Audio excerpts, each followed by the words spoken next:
В средата на лятото, малък международен екип се отправи на научна експедиция. Сред тях беше и известният професор по биология, доктор Петър Стоянов, човек с ненадмината страст към изследването на морската флора и фауна.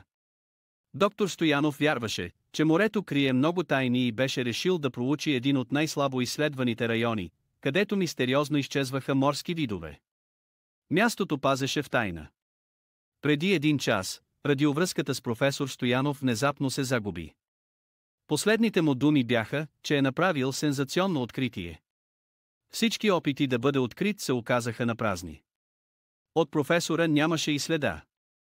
Вие трябва да съберете и всички налични улики по случая. Открийте какво се е случило с него и го намерете. Имате 40 минути. После ще бъде късно. Изпращаме най-добрите си агенти, агента биолог Бакалска и агента географ Николова. Те ще ви помагат в разследването. Успех!